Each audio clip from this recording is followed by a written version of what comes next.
예, 우리 할렐루야 샬롬 하고 인사합니다. 할렐루야 샬롬 샬롬 샬롬 샬롬 샬롬 샬롬. 하나님 사랑합니다. 여러분 주 안에서 사랑합니다. 오늘 다니엘 12장 마지막 장이죠. 너는 가서 마지막을 기다려라. 예, 오늘 말씀에 대한 것 전체를 한번 봅니다. 마지막 장 다니엘서. 이제까지 이 다니엘서에서 보여주는 온갖 예언에 관한 총망라 마지막을 장식합니다. 다니엘은 재림 직전에 있을 대환란과 그 환란에서 승리한 의인들에게 예비된 신령한 복과 영원한 생명에 관한 예언을 합니다. 예, 우리에게 고난에 대한 각오와 인내한 자에게 예비된 평안을 말씀하죠. 마지막 절에 보면 12절에 기다려서 1315일까지 이르는 사람은 복이 있으리라. 너는 가서 마지막을 기다리라. 이는 내가 평안히 쉬다가 끝날에는 내 몫을 누릴 것이며, 가장 중요한 게 저는 샬롬, 평안일 것 같아요. 아프면 평안할 수가 없어요. 그죠? 근데 그럼에도 불구하고 하나님이 사람이 할 수 없는 놀라운 평안을 주시는 것처럼 귀한 것은 없다고 여겨집니다.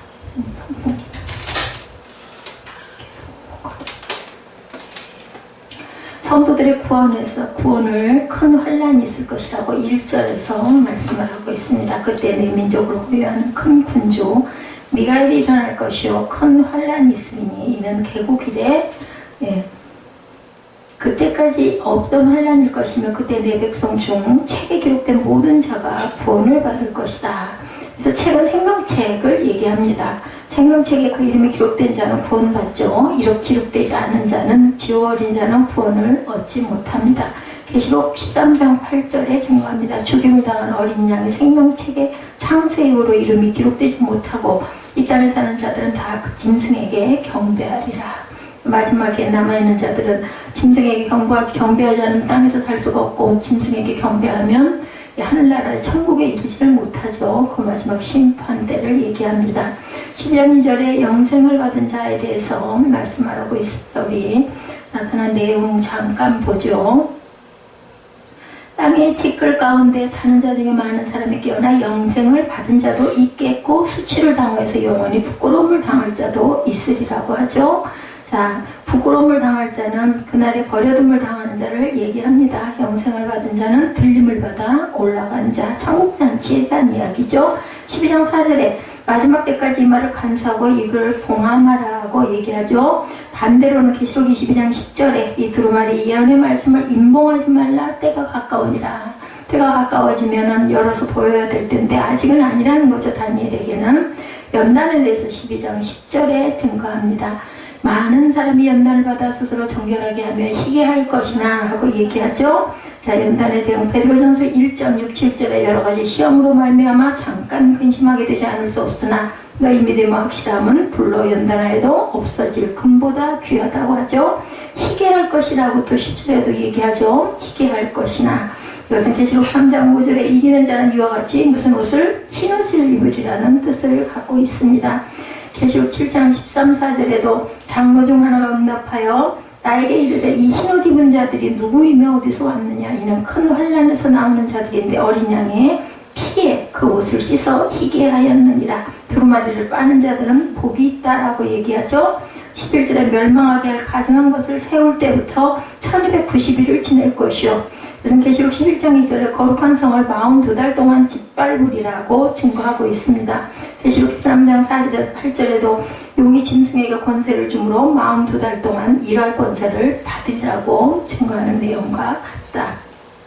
그래서 큰 환란이 있을 것이라는 이야기가 나타납니다. 마지막 때 세상에는 이제까지 인류가 겪어보지 못한 큰 환란, 우리가 좀 상상하기 어려운 환란이 있을 거라고 성경에는 분명히 여러 군데 기록되고 있습니다. 이때는 안티오쿠스 에피파네스의 최후를 말하는 것이기도 하지만 그리스도께서 재림하시기 직전에 무서운 환란의 때를 가리키고, 요즘에 말세라는 얘기들을 많이 하죠. 징조들이, 성경에 나타나 있는 징조 같은 것들이 너무 많이 나타난다. 환란의 때가 정점에 다다랐을 때 그때엔 미가엘이 일어날 것이다. 천사상이죠. 가브리엘이 계시의 천사로 기록되어 있는데 반해서 미가엘은 사단과의 투쟁에 있어서 하나님의 세력을 대표하는 그러한 그 전쟁의 천사죠. 주님께서도 말세에는 환란이 있다고 분명히 말씀을 하셨습니다. 그것은 일관성의 환란이 아니라 이 세상의 마지막을 가리키는 엄청난 환란. 그것이 어떤 모습으로 올지 우리는 알 수 없지만 이렇게 기근과 이런 그 지진, 여러 가지의 그 자연재해 이런 걸로 인하여서 세상이 뒤집어질 수도 있겠고, 그렇죠? 주께서 큰 재앙을 내리신다고 다니엘 9장 12절에 주께서 큰 재앙을 우리에게 내리사 우리와 및 우리를 재판하던 재판관을 쳐서 하신 말씀을 이루셨사오니 온 천하에 예루살렘에서 일어난 일 같은 것이 없나이다 라고 증거합니다.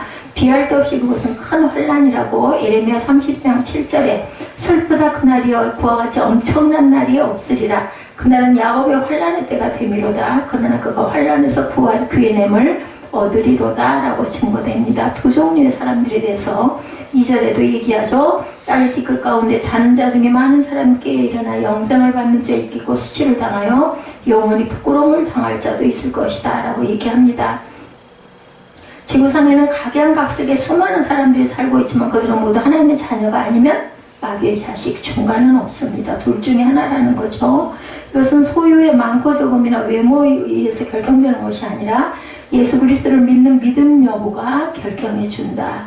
불신자는 그때 엄청난 부끄러움과 수욕을 입게 되겠죠. 생명책에 대해서 계시록 20장 12절에 또 내가 보니 죽은 자들이 큰 자나 적은 자나 그 보좌 앞에 서 있는데 책들이 펴있고 다른 책이 펴졌으니 곧 생명책이라. 죽은 자들이 자기 행위를 따라 책들에 기록된데도 대로 심판을 받으니 합니다. 주의 죽은 자들이 살아난다고 이사야 26장 16, 19절에 주의 죽은 자들이 살아나고 그들의 시체들은 일어나리이다. 티끌에 누운 자들아 너희는 깨어 노래하라. 주의 이슬은 빛난 이슬이니 땅에 죽은 자들을 내어놓으리라. 이렇게 죽은 자들이 다시 살아 일어난다라고 증거합니다.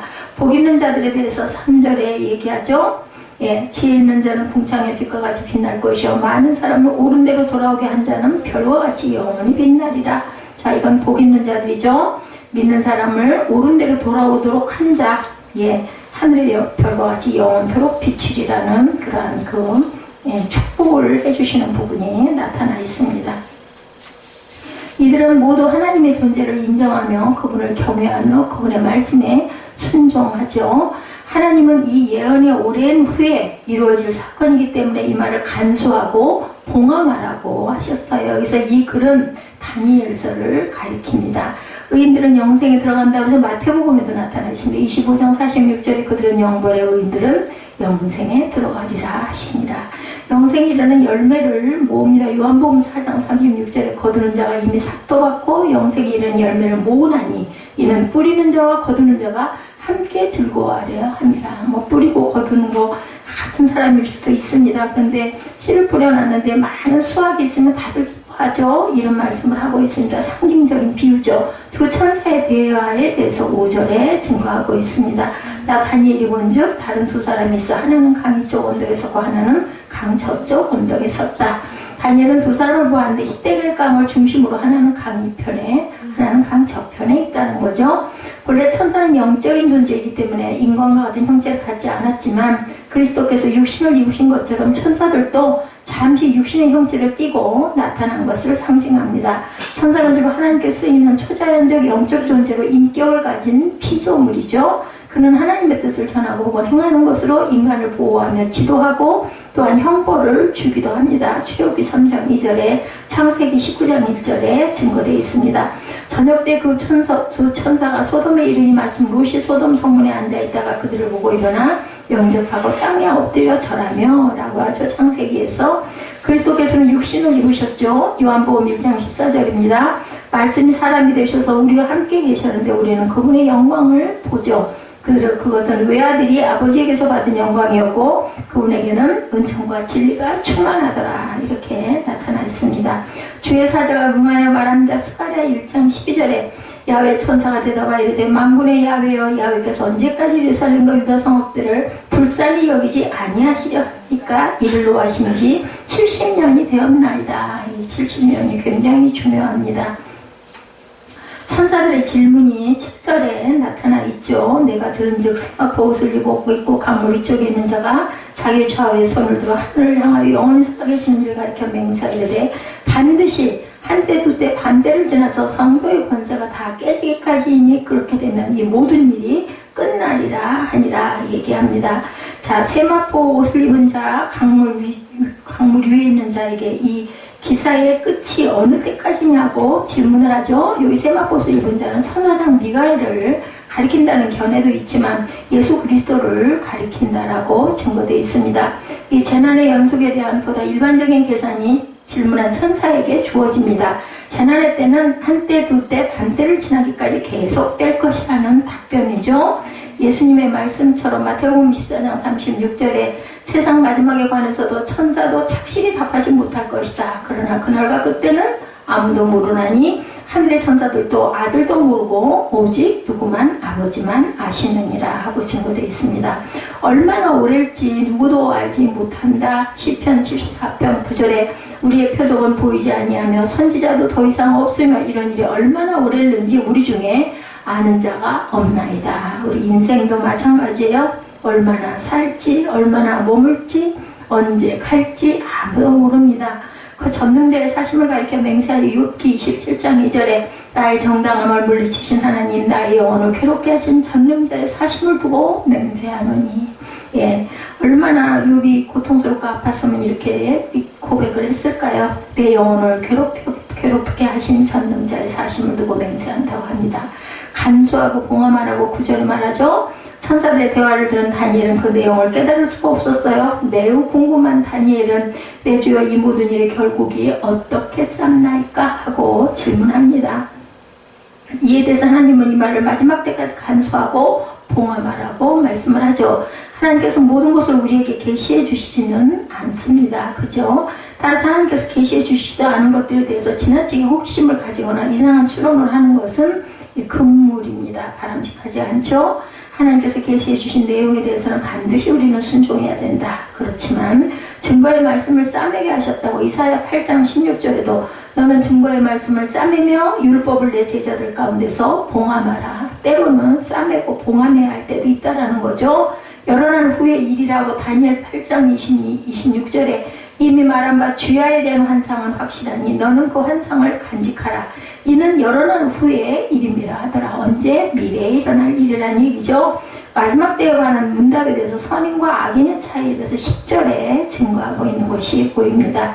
선인은 어떻게 돼요? 연단을 받아 스스로 자신을 정결케 하며 희게 한다. 많은 사람이 연단을 받아 스스로 정결하게 하며 희게 할 것이나 악한 사람은 악을 행하리니 악한 자는 아무것도 깨닫지 못하되 오직 지혜 있는 자는 깨달으니라. 이것도 하나님의 은총이고 복이죠. 우리가 깨달을 수 있는 것처럼 귀한 것은 없습니다. 깨닫고 알게 되면은 악을 행할 수가 없죠. 연단을 저주로 간주하는 경향이 있는데 성도에게 있어서 연단은 사람을 값지고 단단하게 하는 동기가 된다는 것을 절대 잊어버리면 안 됩니다. 연단은 성도를 성숙시킵니다. 누구를? 성도를.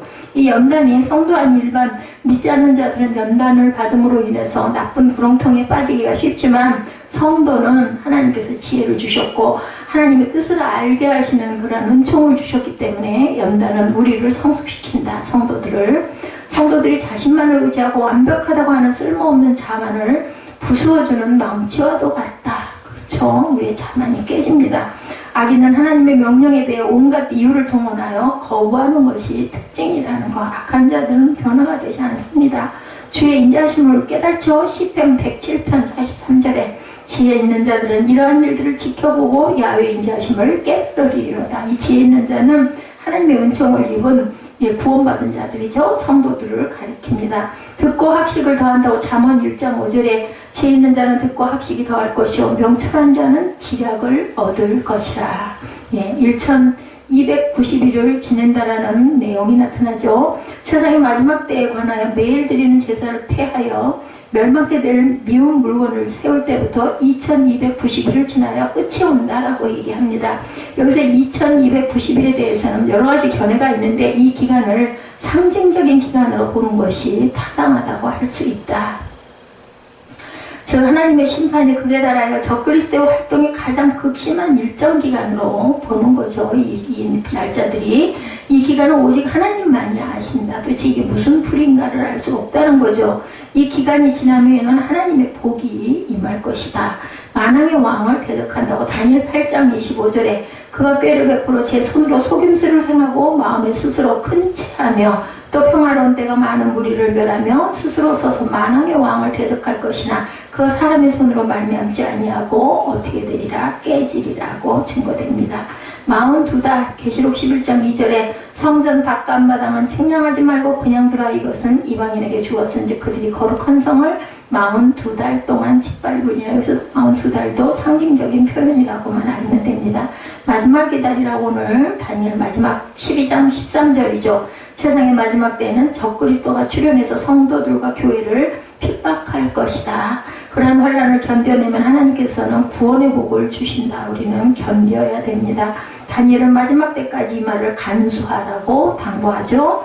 이것은 하나님께서 인생에게 사는 방법을 가르쳐 주신 겁니다. 그것은 죽을 것을 각오하고 모든 일을 행하라는 거예요. 생명을 아까워하지 말라는 겁니다.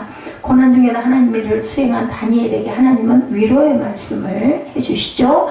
다가오는 주의 날 베드로후서 3장 11, 12절에도 이 모든 것이 이렇게 풀어지리니 너희가 어떠한 사람이 되어야 마땅하냐? 거룩한 행실과 경건함으로 하나님의 날이 임하기를 바라보고 간절히 사모하라. 그날에 하늘이 불에 타서 풀어지고 물질이 뜨거운 불에 녹아지려니와. 이렇게 듣기만 해도 엄청난 그저 지구에 아주 무서운 재앙이 있으리라는 것이 느껴집니다.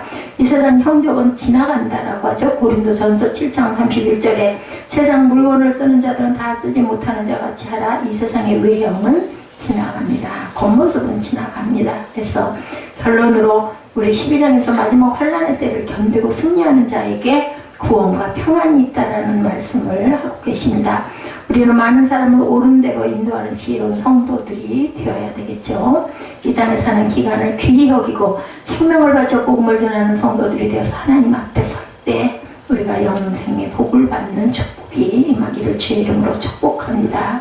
부장에서는 회개하고 기도하고 응답을 받았지만 그 다음에 가서는 금식하고 슬퍼하죠.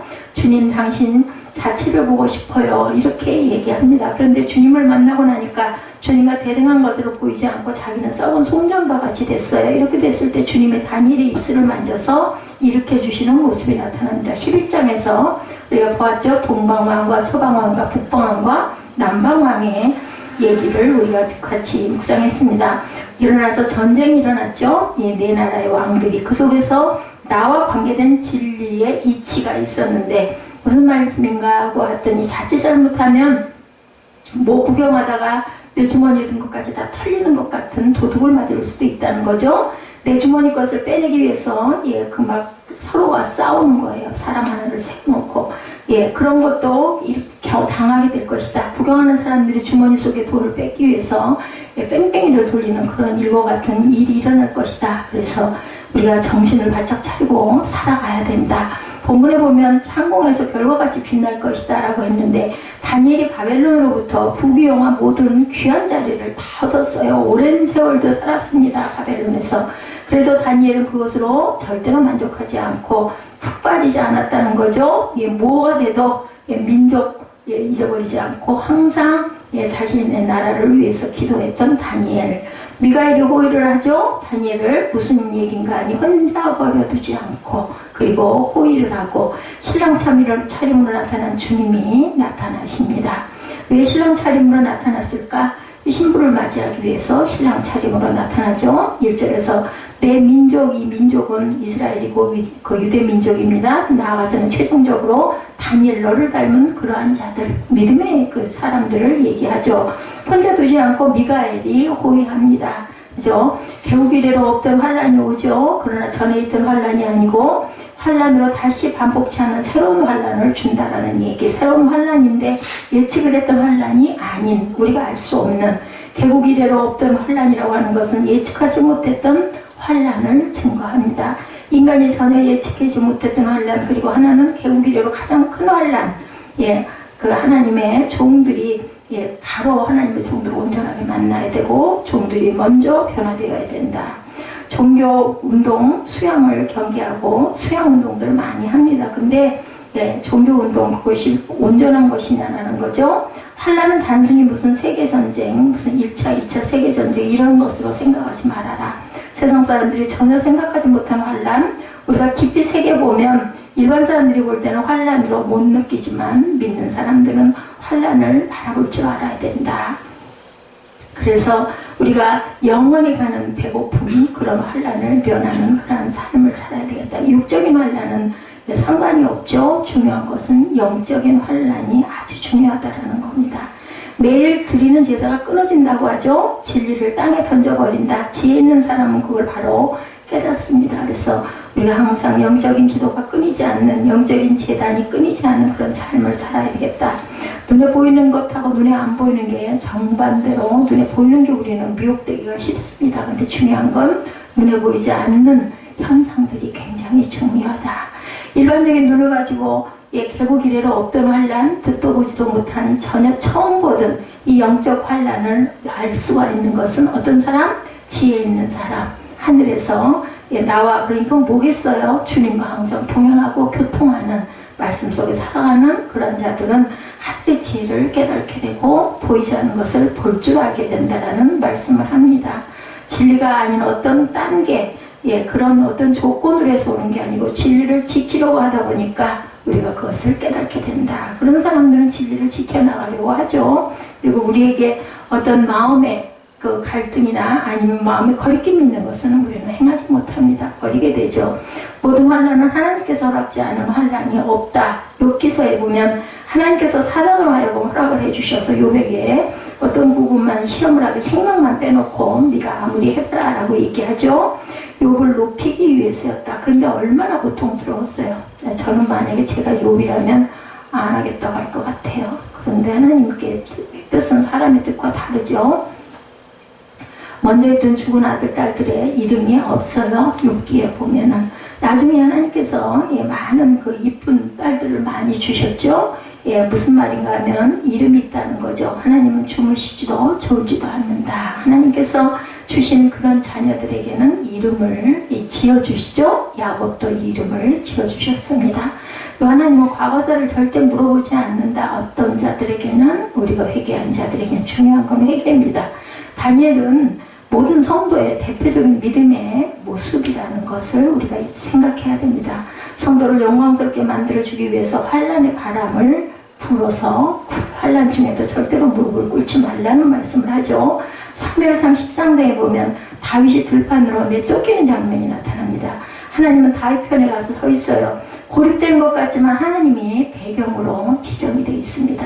많은 사람들은 다윗을 무시했지만 사무엘로 통해서 이가 근이 한 사람이 바로 누구? 다윗이었었죠. 하나님께서 세우고자 하는 사람이 바로 다윗이니 이가 근이 하고 지정이 됩니다. 그래서 기름을 부어서 왕으로 만들죠. 가장 작고 가장 왜소하고 가장 볼품이 없어 보였던 그런 막내 아들 다윗에게 누가 사무엘이 기름을 붓는, 제사장의 기름을 부는 사건이 사무엘상 16장에 나타납니다. 우리가 골리앗과 다윗을 볼 때 골리앗은 다윗을 높여준 인물이라고 거꾸로 볼 수도 있다. 다윗을 높여준 인물, 어떤 면에서 보면 제일 좋은 골리앗, 아주 강하고 장군이고 거대하고 그랬죠. 반면에 다윗은 왜소하고 초라하고 사람의 눈으로 볼 때는 절대로 말도 안 될 것 같은 다윗을 하나님께서는 변화시켜 주시고 높여 주시고 거기에 재료로 골리앗과 같은 그런 거인을 동원하신다라는 거죠. 우리가 항상 깨달는 그런 부분이 굉장히 중요합니다. 말씀 속에서 단 한마디 증거되는 그 성경 구절들은 그렇구나 이해하고 넘어가면 되지만 쭉 얘기하다가 한마디 탁 꽂히는 그 부분에서 우리가 변화가 되고 우리의 믿음과 우리의 그 하나님을 바라보는 눈높이가 달라진다는 걸 절대 잊어버리면 안 돼요. 하나님은 절대로 그냥 우리가 하나님께 드리는 헌신이나 예배나 아니면 예물을 그냥 받으시거나 그냥 넘어가시지 절대 않는다는 것을 저는 예배 때마다 늘 느낍니다. 창공의 별과 같이 빛나는 인물이 되려면 이 환난을 통과해야 된다. 환난이 없고 고난이 없고 연단이 없이 잘하는 건 없습니다. 심지어는 들풀도 마찬가지죠. 오곡백과도 마찬가지입니다. 그 뜨거운 태양볕에 견뎌야 돼요. 그리고 홍수가 나도 견뎌야 됩니다. 비바람이 쳐도 견뎌야 나중에 열매가 맺힌다라는 거. 환난 통과 없이는 빛나는 인물이 절대로 되지 않는다. 우리 성경에 나타나는 모든 인물들이 다 환난을 다 겪고 통과합니다. 그렇죠? 근데 보통 환난 없이 빛난 인물을 바라봅니다. 사람들은 환란은 성도 다니엘과 성도들을 위해서 일으켰다라는 것. 개인적으로나 가정적으로나 국가적으로나 시대적으로나 모두 자기의 구원을 위해서 일으키십니다. 그리고 또 하나 알아둘 것은 환란은 언제나 계속 있는 것은 절대로 아니다라는 것. 내가 환란을 통과하면 구원을 이루었던 못 이루었던 환란은 시간 속에서 흘러간다는 거. 그러니까 나를 기다리지 않는다는 거죠. 환란도 제한이 되어 있다. 그리고 기본 구원 얻은 사람은 환란을 통과하지 못했다 하더라도 천국에 갑니다. 환란에 졌다고 해서 천국 갈 자가 천국에 못 가고 지옥에 가지는 않는다. 다만 환란 때 우리가 정말 믿음이 흔들릴 수가 있고 환란을 통해서 결국은 그죠 믿음의 길을 계속 완주하지 않고 중간에서 중도 하차하는 경우가 굉장히 많다는 것을 절대로 잊어버리지 말아야 되겠다. 자, 우리 책에 기록된 모든 자가 구원을 얻을 것이며 하는 것은 환란이 온다고 해서 예정된 그런 그 기본 구원을 못 얻을 자가 없다는 말인데 환란이 왔는가? 분명히 기본 구원을 얻어서 천국 갈 자인데 환란이 왔기 때문에 천국에 못 간다는 것은 없다라는 거예요. 선택된 자는 구원 얻어서 천국을 가지만 2절에서 영생을 얘기하고 있습니다. 자, 땅의 티끌 가운데 자는 자들 중에 많이 깨어 영생을 얻는 자가 있고 모공이 부끄러움을 얻을 자도 있다. 그러니까 분명한 것은 택함을 받은 자가 있고 그렇지 못하는 자, 잠자는 자들이 분명히 있다라는 거죠. 그래서 예수 잘 믿는 사람도 잘못 믿는 사람도 죽으면 땅에 묻힙니다. 근데 잠자는 자가 어떻게 돼요? 마지막 때는 일어난다라고 말씀하고 있습니다. 지옥에 가는 자도 영원히 살긴 삽니다. 뭘로? 지옥 불멸 속에서 영원히. 지옥에 가가지고 그냥 타서 없어져야 되는데 영원히 살아있으면 얼마나 고통스럽겠어요. 자는 자 중에 깨어난다는 것은 부활을 얘기합니다. 영광스러운 부활, 영생이죠. 모공이 부끄러움을 얻은 자는 예수를 시원하게 믿지 못한 사람들을 부활을 한다는 것인데 이들은 수욕을 받을 것이다. 욕을 받을 것입니다. 구원을 얻은 자들로 부끄러움을 입은 자가 있다는 거죠. 성경에 보면 부끄러운 구원, 불타는 그 속에서 받은 구원도 있습니다. 우리가 알 수 있는 것은 예수 믿는 사람들은 자기 마음대로 지옥에도 못 간다는 거예요. 우리가 몸과 영은 예수께서 피값으로 산 내 목숨이 아니에요. 그죠? 하나님 겁니다. 우리는. 그러므로 예수님이 피 흘려서 값 주고 산 자를 그냥 내버려 두지는 않는다라는 것을 잊지 말아야 되겠다.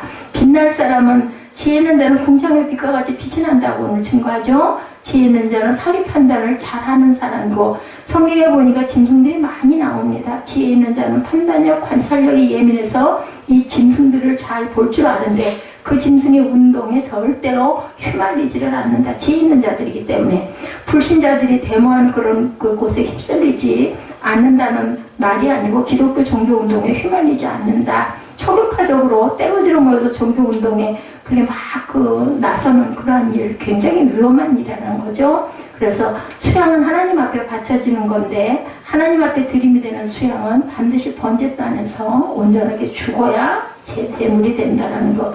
여기서 말하는 이 수양은 하나님 앞에 죽지도 않고 날뛰는 는 것을 얘기합니다. 일종의 사명자, 사역과 이력, 종교적인 업적을 가지고 뭐 성공, 응답, 신앙 이런 것들 다 수양들이라는 것. 중요한 것은 온전하게 많은 사람을 돌아오게 한 자는 별과 같이 빛이 난다라는 부분을 우리가 절대 잊어버리지 말아야 된다. 11장에 회오리 바람이 많이 붑니다. 그런 거로 12장에서 그 바람에 휘말리지 말라고 지혜를 가지라고 말씀하고 있습니다. 그리고 그런 바람을 타서는 안 된다. 지혜 있는 사람이 오직 천국밖에 모르는 사람이 지혜 있는 사람이라는 것. 우리가 세상에서 잠깐 있다가죠. 7절에 성도의 권세가 깨어지기까지 상대가 없어진다는 말입니다. 상대가 없어진다는 말은 성도가 권세를 써먹을 때가 없어질 때까지 환란이 있을 때 권세를 다 써먹어서 절대로 나중에는 환란이 있을 때 부지런히 그것으로 우리는 보호를 받아야 되겠다. 10절에 악한 자가 나오는데 악한 자는 누군가는 천국을 외면하는 자들이 악한 자들이다. 본인들은 아마 그걸 모를 거예요. 세상에 사는 사람들도. 하나님의 말씀을 무시하고 하나님의 주권을 무시하고 하나님의 뜻을 무시하는 자, 이런 자들은 하나님의 일을 방해하는 악한 자들인데 이런 자들은 아무것도 깨달지 못하고 환란이라고 해도 그 환란을 못 깨달는다라는 것. 롯이 아브라함을 떠나서 가는 게 천국 속으로 들어가는 건가? 환란 속으로 들어갔을까? 어땠어요? 환란 속으로 들어갔죠? 나중에 아브라함이 가서 롯을 건져오고 구해옵니다. 그래서 신앙 없는 사람이 그렇게 될 때 환란으로 들어가면은 죽습니다. 그래서 우리가 항상 영적인 환란이 오면 있는 것도 빼앗기고 영적 환란도 당하고 하니까 우리가 항상 환란을 온전하게 바라볼 줄 알아야 되겠다. 다니엘서에 일반 사람들이 보는 시각과 같이 우리가 항상 하나님께서 우리의 영 위주로 영혼이 잘 되고 범사에 잘 되며 강건하라고 말씀을 합니다. 다니엘이 그 대표적인 인물이죠. 절대로 흔들리지 않았습니다. 항상 하나님께서 다니엘에게 주셨던 그 축복을 우리가 누리려면 무엇보다도 믿음의 반석 위에 굳건히 서서 마지막 때를 기다리며 하나님의 주시는 계시와 환상을 온전하게 바로 알아야 되겠고, 그 바로 아는 길은 우리가 말씀을 통해서, 묵상을 통해서, 예배를 통해서 우리가 깨달음을 얻어야 되겠다는 것. 절대로 좌로나 우로나 치우치지 말고, 눈에 보이는 것이 다가 아니고, 눈에 보이는 세상은 이제 언젠가는 그것은 다 끝난다라는 것. 그리고 우리가 영원한 천국을 소유하기 위해서 오늘도 저와 여러분이 주님께 가까이 가려고 주님의 얼굴을 구하고 이 자리에 서 있고 앉아 있다는 것을 잊지 않으시는 저와 여러분 되시기를 주님의 이름으로 축복합니다.